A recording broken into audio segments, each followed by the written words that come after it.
It's time to take a break. Aviation This Week will return shortly. There was a time when airports in major international cities weren't more attractive than your average industrial warehouse. Fortunately, that particularly unattractive era in aviation history is becoming a blurred memory as cities are tapping renowned architects and making investments in the billions to transform their busiest terminals into fully functional works of art. First is the Marrakesh Menara Airport Terminal 1, Marrakesh, Morocco. Here, traditional Islamic design meets sleek, ultra-modern architecture. You find Terminal 1, a beautiful study and the confluence of cultures and artistic sensibilities.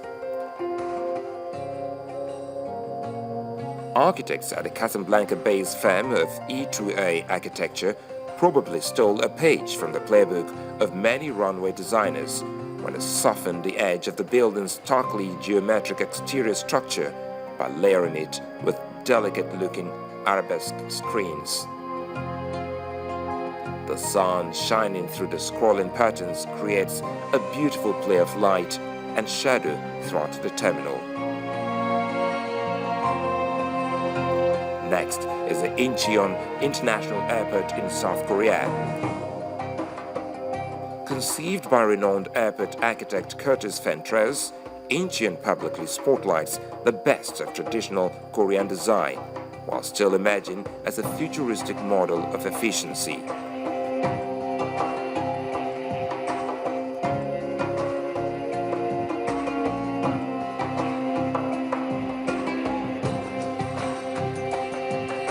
The building concept is taken from the ancient landmarks and traditional religious buildings of Korea. Thus, the roofline of the resulting terminal mimics that of a Korean temple, and throughout the building you find precious artifacts that date back thousands of years.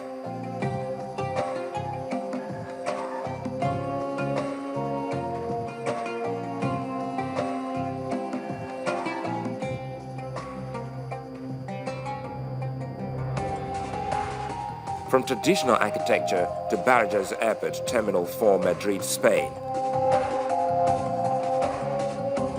This sweeping space, which was designed by Antonio Lamela and Richard Rogers and opened in 2006, was built to provide the 50 million passengers who pass through it each year with an airy, stress-free zone through which to begin or end their journeys.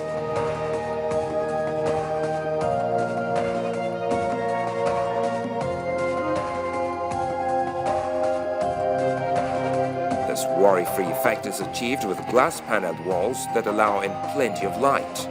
A gently undulating roofline constructed from long beams of pale bamboo and candy-colored pylons that graduate through the rainbow, red to purple, as you walk along the half-mile terminal. And finally, King Abdulaziz International Airport Jeddah Hajj Terminal in Saudi Arabia.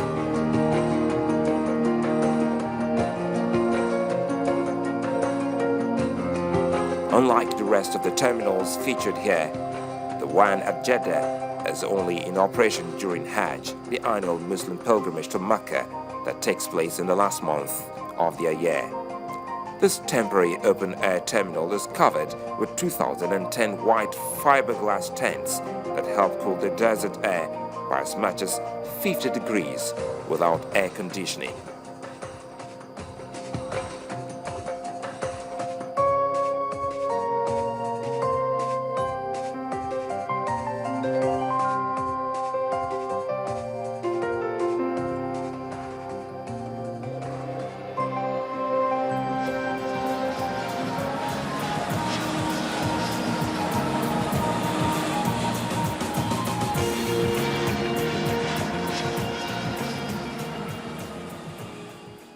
Welcome back. Part of the requirement to obtain the Category 1 rating included the recertification of an airline that was designated on the United States route. Although defunct Bellevue Airlines, Virgin Nigeria and Air were the candidates at that time, Arik Air was used to scale that hurdle. On our interview segment, we take up the Director of Flight Operations of Arik Air, Captain Ado Sanusi, who believes the country's chances of retaining this rating is fair.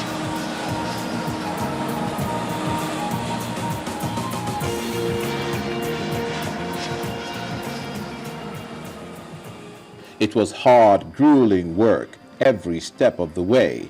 First, there were 8 critical elements that had to be closed: primary aviation legislation, specific operating regulation, safety oversight functions, technical personnel qualification, and technical guidance tools.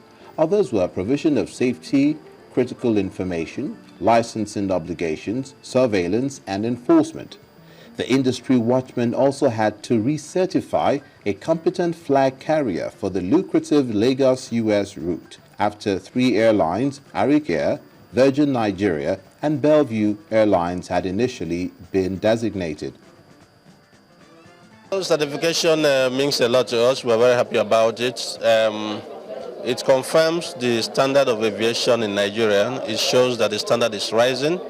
It shows that Nigeria is a safety-conscious aviation country.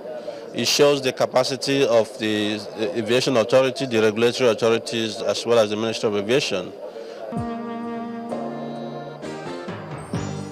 Teams from the U.S. Federal Aviation Agency, the Transportation Security Administration, the U.S. Consulate, and even the FBI made a number of return visits to Nigeria to inspect airports and airlines operating manuals, and also to train personnel and conduct a technical assessment audit. But what was the point of such intense scrutiny and all the hard work crammed into a small space of time? It's a spot check, and we just take one of the airlines and we look at them.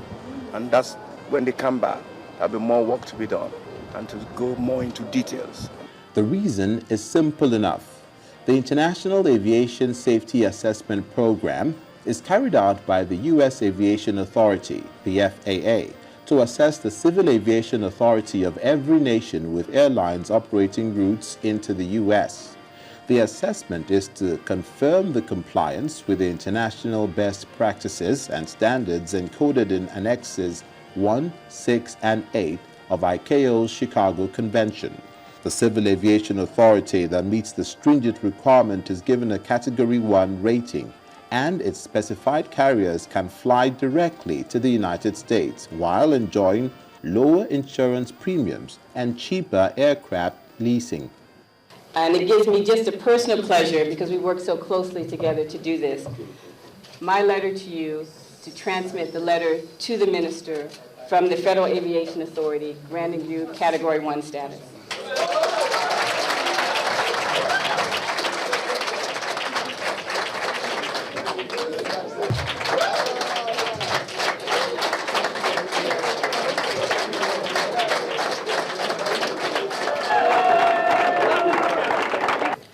FAO Category 1 certificate is an enhanced safety rating for Civil Aviation Authority.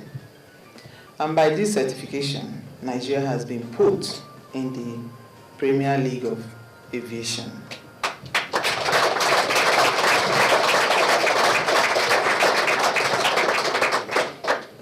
With this great achievement, it means that Nigerian registered aircraft can now fly direct to continental United States of America.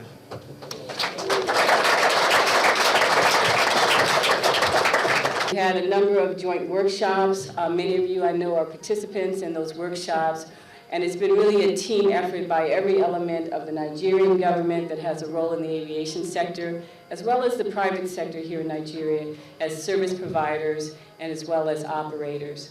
And certainly on the U.S. government side, we've had a number of U.S. agencies that have been fundamental in being part of Team U.S. Nigeria. Let's get to Category 1. In just 3 years, the Nigerian Civil Aviation Authority showed the world that strict compliance with the highest standards is not alien to Nigeria.